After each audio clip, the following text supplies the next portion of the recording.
Could a strange substance found by a southwest Arkansas man be part of a government test?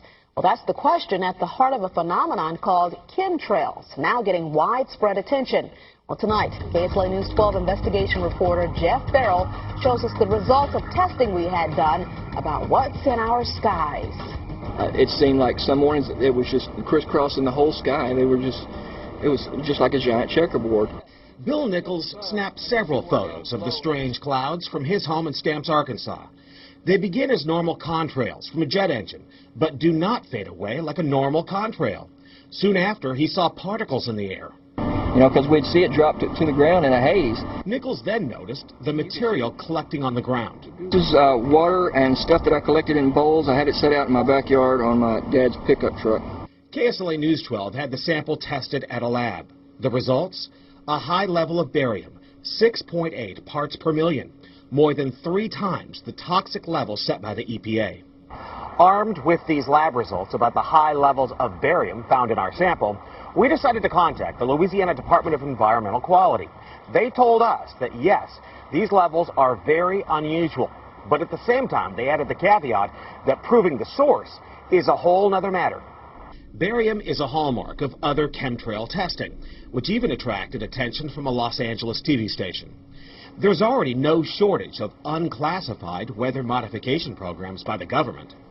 But those who fear chemtrails could be secret biological or chemical testing on the public point to the 1977 Senate hearings in particular, which confirmed 239 populated areas had been contaminated with biological agents between 1949 and 1969. Later, the 1994 Rockefeller Report concluded hundreds of thousands of military personnel were also subjected to secret biological experiments over the last 60 years. But could secret testing be underway yet again? I'd rather it be something inert and benign, something that's, not causing any damage, but I'd like to know what it is. KSLA News 12 discovered chemtrails are even mentioned by name in the initial draft of House Bill 2977 back in 2001 under the Space Preservation Act. But the military denies any such program exists. Jeff Farrell, KSLA News 12 reporting. And, it turns out until 9 years ago, the government had the right under U.S. law to conduct secret testing on the American public under specific conditions. Only a public outcry repealed part of that law, with some exceptions.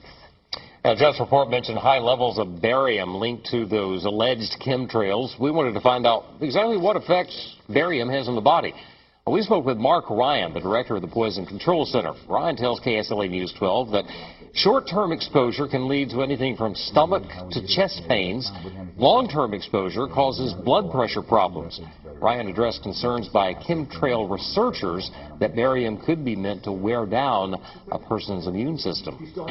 Anything that causes ill effects in the body long-term chronically is going to affect your ability because it's constantly working on the body. So from that aspect, yeah, that's a potential.